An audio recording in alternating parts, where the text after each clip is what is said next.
안녕하십니까, 레피드입니다. 1월 9일 카카오, 네이버 보도록 하겠습니다. 먼저 증시 보겠습니다. 코스피 1%, 코스닥 1.5% 정도 상승했고요. 둘 다 상승을 했습니다.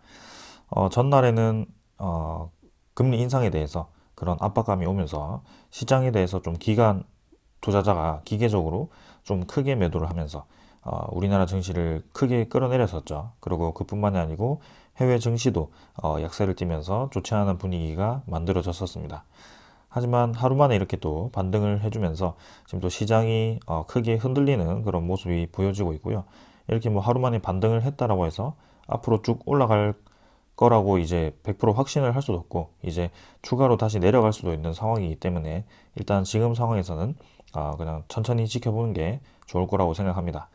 그래서 지금과 같은 상황은 사실 오래전부터 예견이 되어 왔습니다. 그래서 어차피 이제 코로나로부터 회복이 되면 이 경기에 대해서 회복감이 기대감으로 바뀌면서 그 물가가 상승을 할 수밖에 없고요. 거기에 대해서 금리 인상에 대한 압박감이 나올 수밖에 없다라고 이제 생각이 되었는데 지금 이제 그게 이제 현실화되면서 유동성 자금 이탈에 대한 그런 우려감 혹은 실제로 이제 이탈을 하면서 기관 투자자의 매도로 이렇게 하락을 했었습니다.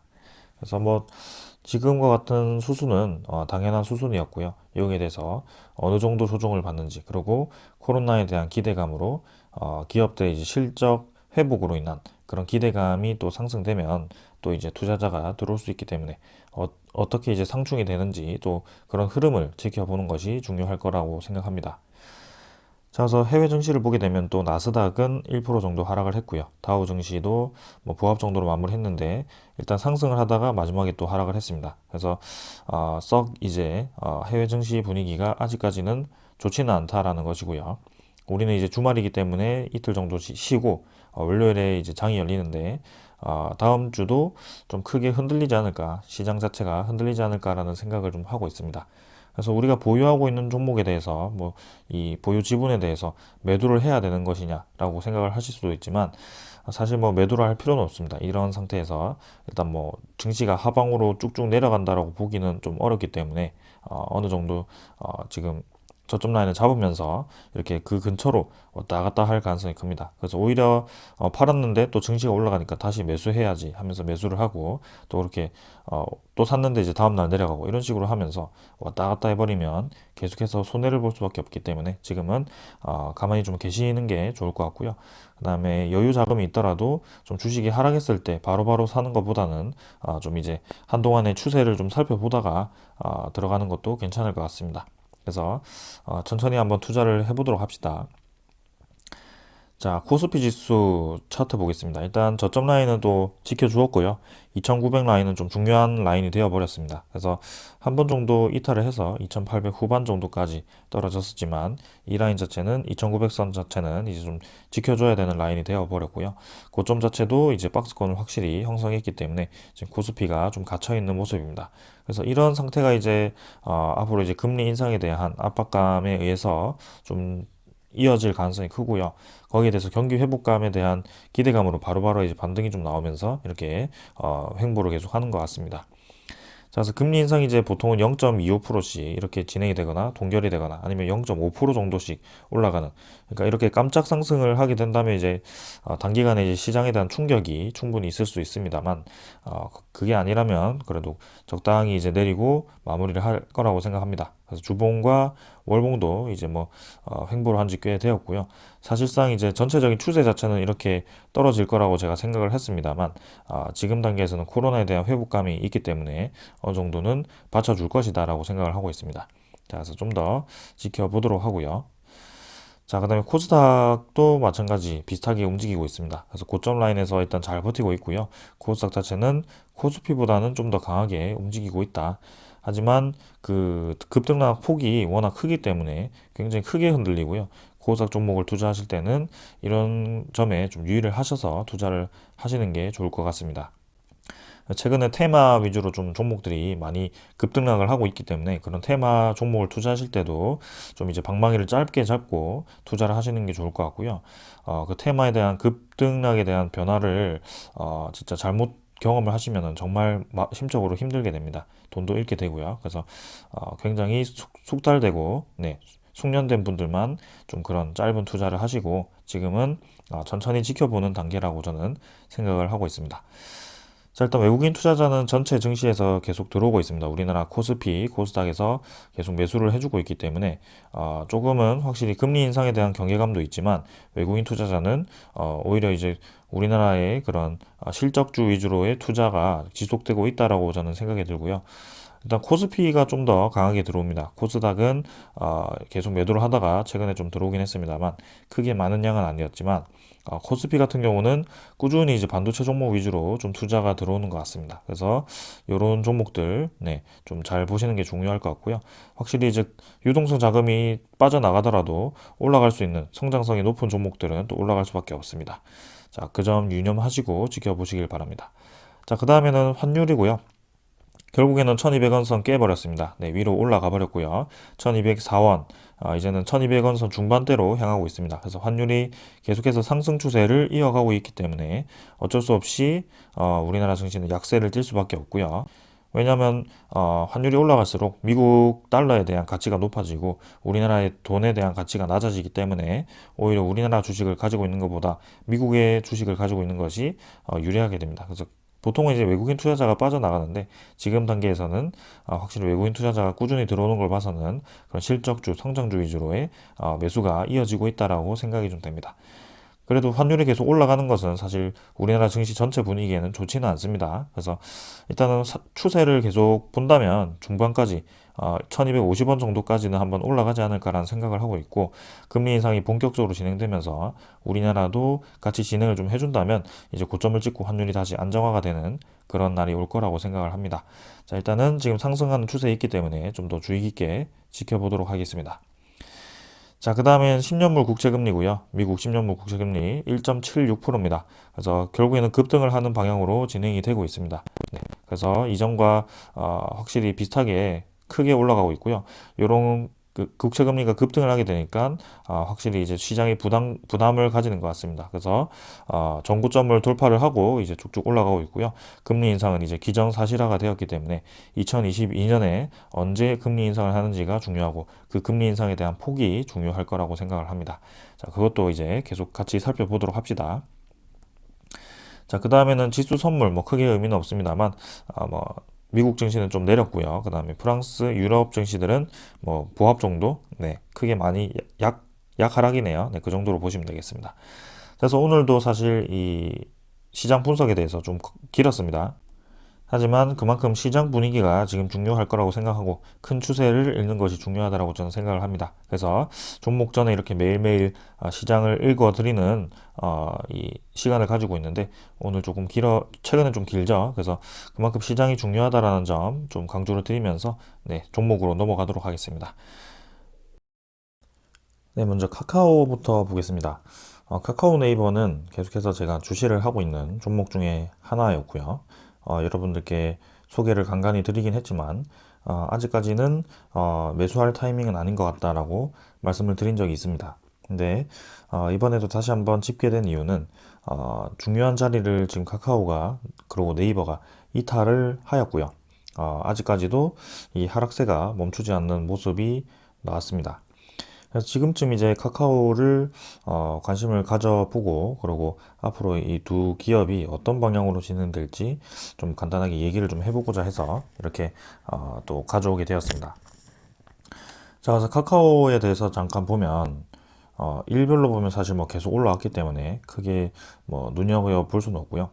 자, 월봉으로 보았을 때 일단 카카오가 사실 그렇게 인기 있는 종목이 아니었습니다. 2020년 3월까지만 하더라도 크게 뭔가 인기 있는 종목은 아니었어요. 근데 어느 순간부터 이제 이 큰 박스권을 그리면서 네, 저점 라인, 고점 라인을 다지는 그런 종목이 되었습니다.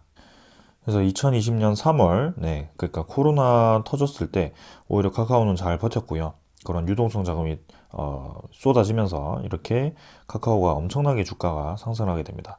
분명히 이렇게 주가가 올라가기 위해서는 어느 정도의 그 성장성과 그런 앞으로의 기업에 대한 외형이 이제 성장하는 그런 좋은 전망들이 있어야 되는데요. 거기에 딱 걸맞게 빅테크라는 이제 그런 네, 기업이 나오게 됩니다. 그래서 우리나라는 대표적으로 이제 카카오, 네이버가 빅테크에 속했고요. 그런 빅테크에 대한 전망이 좋아지다 보니까 아주 급속도로 주가가 올라가는, 계속 올라가는 그런 모습이 나왔죠.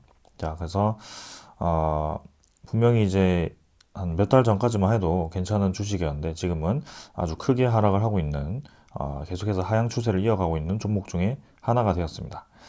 자, 일단 빅테크에 대해서 모르시는 분들이 있을까봐 간단하게 설명을 좀 드리겠습니다.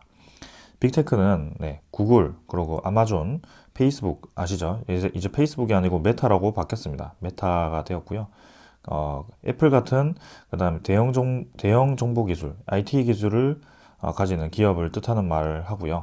우리 금융산업에서, 국내 금융산업에서는 네이버와 카카오 등 이제 온라인 플랫폼 제공 사업을 핵심으로 하다가 금융시장에 진출한 업체를 지칭하는 말로 주로 쓰인다라고 합니다. 여러분들 네이버페이, 카카오페이 잘 아시죠? 그래서 금융사업에 진출하는 업체를 이제 지칭을 하면서 우리나라에서는 이제 빅테크라는 기업이 해당되는 두 기업은 이제 네이버와 카카오죠. 대표적으로 그렇습니다. 그래서 송금 그러고 결제뿐만이 아니고 자산관리, 보험 판매 시장까지 진출 영역을 넓히고 있다라고 하죠. 자, 실제로 이제 카카오 같은 경우는 카카오뿐만이 아니고 카카오페이, 카카오뱅크, 카카오 게임즈, 카카오 엔터 뭐 이런 식으로 좀 여러 가지로 이렇게 나뉘어서 특히 이제 카카오뱅크는 굉장히 사용하기도 편리하고요. 그 플랫폼, 메신저 플랫폼과 연결이 되어 있기 때문에 상당히 이제 사용자 입장에서는 이용하기가 쉽습니다. 그리고 금리라든지 그런 것들도 자유적금 그런 것 쪽에서도 좀 유리했었고요. 그래서 이런 이제 기업들이 계속해서 성장을 하면서 그런 금융권을 이제 잠식해 가니까 이제 위기감을 좀 느낀 겁니다. 그래서 정부 차원에서 이제 빅테크를 규제를 하는 그런 상황이 왔고요. 그 빅테크 규제로 인해서 카카오와 네이버가 이제 주가가 좀 하락을 하기 시작합니다. 카카오 같은 경우는 이제 액면 분할을 한번 했었죠. 그래서 액면 분할을 하고 사실 주가가 더 올라갔습니다. 근데 액면 분할 이후에 사실 주식 수가 늘어나기 때문에 보통은 이제 어느 정도의 조정기를 갖는 것이 맞지만 생각보다 그 조정기가 상당히 길어지고 있고요. 이번에 이제 금리 인상에 대한 그런 위기감, 유동성이 빠져나가는 그런 위기감이 나오다 보니까 카카오 같은 종목들이 굉장히 크게 내려가는 그런 패턴이 나오고 있습니다. 그래서 보시면은 사실 외국인 투자자도 좀 매도를 했습니다만 이 주로 매도를 하고 있는 세력들은 보시면 기관 투자자들이 상당히 크게 매도를 하고 있고요. 계속해서 카카오를 내던지고 있는 그런 상황입니다. 자, 그래서 지금 같은 경우에는 이 저점 라인이죠. 저점 라인을 몇 번 뒤졌던 저점 라인을 다시 한번 크게 거래량이 증가하면서 이탈을 했기 때문에 다시 한번 저점 라인을 형성을 좀 해야 될 것 같고요. 이제 10만 원 근처까지 왔기 때문에 10만 원 아래로 충분히 내려갈 수 있을 거라고 저는 생각을 하고 있습니다. 그래서 지금 당장에서의 카카오를 매수할 수는 없지만 분명히 어느 정도의 큰 조정폭이 있었고요. 지금 이제 최고점 17만 원 대비해서 거의 절반 정도 60%까지 이제 주가가 하락을 해버렸죠. 그래서 분명히 이제 그 저점을 다지고 다시 한번 턴어라운드를 할 수 있는 기회가 올 것인데 그 시기가 언제냐가 이제 중요하게 됐겠죠. 지금 이제 빅테크에 대한 기대감으로 올랐다가 빅테크에 대한 규제가 나오면서 거기에 대한 실망감으로 또 외형 성장성이 떨어지면서 이렇게 주가가 하락했는데 그럼 이제 그 빅테크에 대한 규제가 풀리거나 아니면은 그 다른 테마로 또 이제 카카오가 여기게 되었을 때 다시 한번 힘을 받지 않을까라는 생각을 하고 있는 거죠. 그래서 일단 기술적으로는 481선, 그죠? 9만 원 정도를 좀 지지를 해줘야 되는 그런 상황이 와버렸고요. 자, 9만 원에서 지지를 해주는지 아니면 추가적으로 더 하락을 하는지는 일단은 지켜봐야 될 것 같습니다. 그래서 월봉 입장에서도 상당히 이제 크게 하락을 했고 이 지지 라인 없이 계속 뚝뚝 떨어지는 그런 모습이 나오고 있고요. 투자자도 수급이 굉장히 좋지 않습니다. 기관 수급, 외국인 수급, 특히 최근은 외국인 수급이 많이 쏟아지면서 크게 하락을 했고요.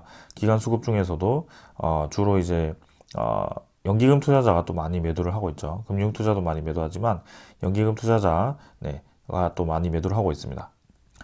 그래서 성장성이 있는 기업들은 계속해서 저런 장기적으로 보는 투자자들이 지속적으로 매수를 해야 되는데 지금은 이미 이제 크게 상승한 것에 대비해서 아직까지는 이제 성장성이 그런 규제에 의해서 확보가 되지 않았기 때문에 그런 식으로 좀 진행이 되는 것 같습니다. 그래서 카카오도 좀 조금은 그렇게 진행이 되고 있고요. 네이버도 보겠습니다. 네이버는 네, 33만 8천 원이고요. 마찬가지입니다. 카카오처럼 크게 이제 떨어졌고요. 네이버는 이제 3일, 4일 동안 더 크게 하락을 해버렸습니다. 그래서 37만 원 정도에서 저점 라인을 형성하고 있었는데 이 라인이 한 번에 뚝 떨어져 버렸고요. 마찬가지로 481선까지 주가가 떨어진 모습입니다. 사실 카카오보다는 네이버가 좀 더 하락폭이 적긴 합니다. 카카오는 거의 40% 이상 하락을 했는데 네이버 같은 경우는 40%까지는 아니고요. 한 30% 정도까지 하락을 했네요. 그래도 많이 하락한 건 사실이고요. 그런 금융권, 네, 은행 같은 것들이 이제 규제를 받는다면 네이버보다는 카카오가 좀 더 규제 폭이 클 겁니다. 그래서 그렇게 같이 하락을 한 것 같고요. 네이버도 마찬가지로 네이버 페이와 같은 그런 시스템을 많이 넓혀가고 있던 상황이었기 때문에 규제를 받는다면 네, 주가가 좀 타격을 받을 수밖에 없는 상황이었죠. 그래서 흐름 자체는 마찬가지였습니다. 네이버도 사실 뭐 왔다 갔다 하는 그런 횡보장이 이어지다가 이번에 유동성 자금이 들어오면서 크게 상승을 했던 그런 종목이고요. 아무래도 이런 종목들 위주로 지금 금리 인상에 대한 압박감, 그 유동성 자금이 회수가 되는 그런 압박감이 나오고 있는 상황에서 앞으로의 그 미래 성장성이 조금 기대치보다 못하게 된다면 그런 큰 투자자들이 빠져나갈 수밖에 없는 상황이 만들어졌다는 겁니다. 그래서 지금 이렇게 큰 폭으로 하락이 나오는데 저점을 잡기가 사실 쉽지 않죠. 이런 종목들은. 그래서 진짜 빠질 때까지 빠져야 되는 시간을 기다리고 지켜봐야 되는 그런 모습을 좀 가지고 있습니다. 그래서 앞으로 이제 네이버, 카카오가 어디까지 하락을 할지 모르겠지만 좀 더 시간이 필요한 것은 사실이고요. 기관 투자자와 외국인 투자자가 계속 지속적으로 이렇게 때려 붙고 있죠, 진짜. 네. 그래서 정말 네. 좀 더 기다려 봐야 될 것 같습니다. 네, 실제로 이제 카카오 같은 종목들도 공매도가 엄청나게 많이 늘었고요. 공매도 잔고를 한번 살펴보면 지금 공매도 잔고가 190만 주, 거의 200만 주 가까이입니다. 그래서 200만 주 가까이 10만 원이라서 공매도 대금의 잔고가 네, 2천억 정도가 되고요. 지속적으로 지금 늘어나고 있습니다. 공매도 잔고가 지금 12월 초 정도에는 110만 주 정도였는데 지금 1월 초가 되니까 190만 주, 거의 2배가 되었고요. 그만큼 급격히 공매도 잔고가 늘어나고 있다는 점. 그래서 주가가 당연히 좋지 않을 수밖에 없고요. 지금 상황에서 공매도 공격을 좀 많이 받고 있는 것 같습니다.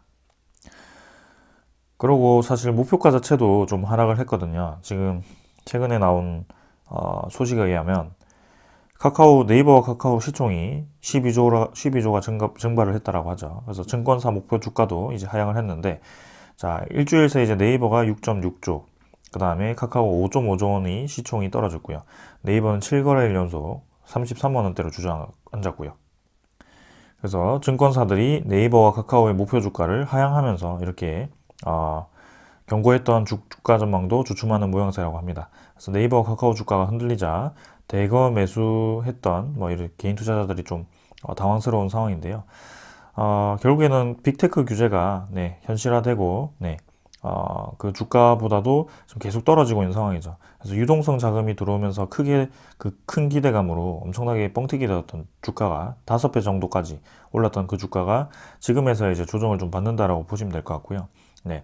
그래서 성장성이 좀 겸비된 종목들은 지금 금리 인상이 좀 진행되어도 좀 잘 버티겠지만 이렇게 이제 뻥튀기 되었던 주가가 네, 사실 성장성이 겸비가 되지 못한다면 좀 이제 떨어질 수밖에 없는 상황입니다. 그래서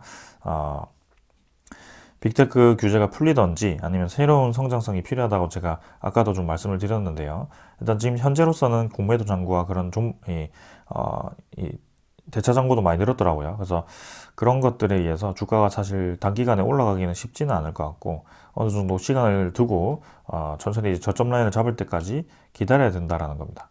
자, 그러면 이제 네이버와 카카오가 새로운 이제 그 빅테크 이외에 새로운 규모로 시대로 갈 수 있는 방향은 없는가라고 보았을 때는 분명히 이제 방향은 있습니다. 그래서 대표적으로 이제 페이스북 사명이 이제 메타라고 바뀌면서 그 기업이 최근에 이제 SNS에 대한 인기가 떨어지고 거기에 대한 페이스북에 대한 한계를 느끼고 이제 완전히 기업에 대한 방향을 바꾸었습니다. 그래서 메타버스에 대한 기술을 중요시하면서 메타가 이제 또 이제 성장을 하는 그런 상황으로 갔는데요. 자, 우리나라도 이제 거기에 비교할 수 있는, 빗댈 수 있는 그런 기업들이 두 개가 있었습니다. 그래서 네이버와 카카오가 거기에 해당되고요. 자, 새해에 이제 메타버스 방향을 정하게 돼야 될 텐데, 외연 확대를 할 것이냐, 아니면 내실 다지기를 할 것이냐, 그게 이제 중요하게 됩니다. 자, 그래서 앞으로 이제 계속해서 메타버스에 대한 기술이 부각이 될 것이고, 이런 이제 코로나에 대한 그 상황이 어떻게 될지 모르겠지만, 이렇게 코로나 상황이 지속될수록 그런 메타버스에 대한 기술 개발은 빠르게 진행이 될 것이다라고 생각을 합니다. 그래서 한마디로 정해지면 이제 제페토로 메타버스의 천병 역할을 이어온 네이버는 외연 확대, 카카오는 이제 공동체 차원에서 협업과 내부 연구 개발로 각각 방향을 정해서 규모를 키워간다는 계획을 세웠다라고 합니다. 그래서 보시면은 제페토라고 네이버 Z가 이제 글로벌 이용자 수가 2억 5천만 명 이상이 되고요. 거기에 대해서 중국과 일본 글로벌 이용자 비중이 90%가 되기 때문에 거기에 대해서 외형이 성장을 하겠다라는 것이고요. 네. 합작법인 이제 잽을 설립을 하고 그다음에 피노키오를 설립을 해서 그 게임사주 둘 다 거기에 대해서 블록체인 개발사 헤드라크와 그다음에 가상인간 개발사 페르소나 스페이스라는 그쪽에 이제 투자를 또 하게 됩니다. 그래서 게임사와 이제 가상인간 개발을 하는 그 기업들을 또 이제 유치를 해서 이렇게 네이버와 게임사 그리고 개발사 그 가상인간 개발사 이렇게 세 가지로 엮어가지고 이제 메타버스를 개발해 나가겠다라고 하는 것 같습니다. 그래서 여러분들도 요새 보시면은 실제로 뭐 게임을 하시는지 모르겠지만 이제는 그 가상 현실에 대해서 그런 가상 안경 있죠? 네, VR 안경을 끼고 이제 들어가면은 실제로 이제 3D 세계가 나오게 됩니다. 거기에 대해서 우리가 움직이는 그런 것들을 이제 센서로 다 인식을 해서 실제로 이제 그 안에서 3D 세계에 있는 것처럼 느껴지게 할 수 있고요.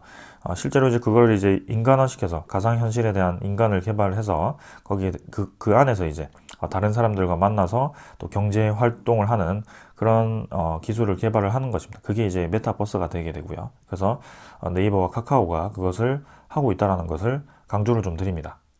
그 다음에 카카오도 마찬가지입니다. 카카오는 이제 지적재산권 아바타고요. 그 다음에 카카오 게임즈가 이제 가상 증강 현실을 게임으로 이제 이렇게 구현을 하고요. 카카오 브레인이 이제 가상 인간을 개발하게 됩니다. 그래서 마찬가지로 네이버와 카카오가 같은 방향으로 개발을 진행하고 있고요. 이것이 이제 메타버스가 된다라고 보시면 되겠습니다. 그래서 카카오는 공동체에서 역량을 집중시켜서 메타버스 시대를 맞이하기 위해서 준비하는 중이고 3분기 실적 컨퍼런스 콜에서 이제 밝혔다라고 하죠. 지난해. 자, 그래서 카카오 관계자는 직접적으로는 카카오 게임즈가 준비를 하고 있지만 카카오 공동체가 메타버스에서 경쟁력을 확보하기 위해서 노력을 할 것이라고 얘기를 하고 있습니다. 그래서 앞으로 이제 이 메타버스에 대한 기술이 부각이 될수록 지금 우리나라 증시에서는 카카오와 네이버보다는 뭐 위지윅 스튜디오라든지 아니면 뭐 YJN 게임즈라든지 뭐 덱스터라든지 뭐 그런 맥스트인가요? 네, 그런 기업들이 실제로 이제 주가가 좀 많이 움직이긴 했는데 실제로 그 기술을 구현하기 위해서는 이런 큰 플랫폼을 가진 기업들이 움직여야 된다라는 겁니다. 그래서 그 기술이 이제 구현이 되고 서버가 만들어지기 시작했을 때 사람들이 다시 카카오 혹은 뭐 네이버 라인처럼 그렇게 이제 그런 가상현실에 대한 서버로 모이게 될 것이고요. 그런 가입자가 늘게 되겠죠. 그래서 그런 방향으로 지금 이제 개발을 하고 있는 것이고요. 해외 기업들은 이제 아마존이라든지 아니면 뭐 페이스북, 그 메타죠. 메타라든지 뭐 그런 기업들이 있을 것 같습니다. 그래서 앞으로 한 10년 뒤를 보았을 때는 이 두 기업은 저는 올라갈 수밖에 없다라고 생각을 하고 있고요.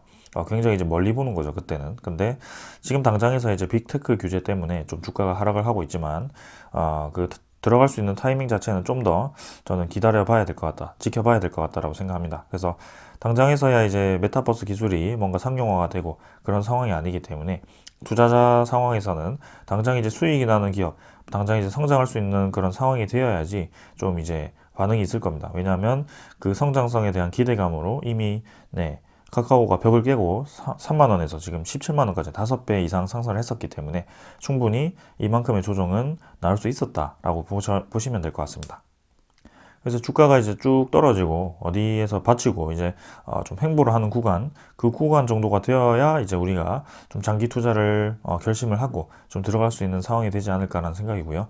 한 반년 정도는 카카오는 좀 더 지켜보는 것을 저는 추천을 드립니다. 그래서 그쯤에서 이제 움직일 때가 되었을 때 다시 한번 다루도록 하겠고요. 카카오 네이버 분명히 미래로 갈수록 필요한 기업, 아주 유망한 종목이다 라고는 말씀을 드리겠습니다. 자, 오늘 여기까지 하고 마무리하겠습니다. 감사합니다.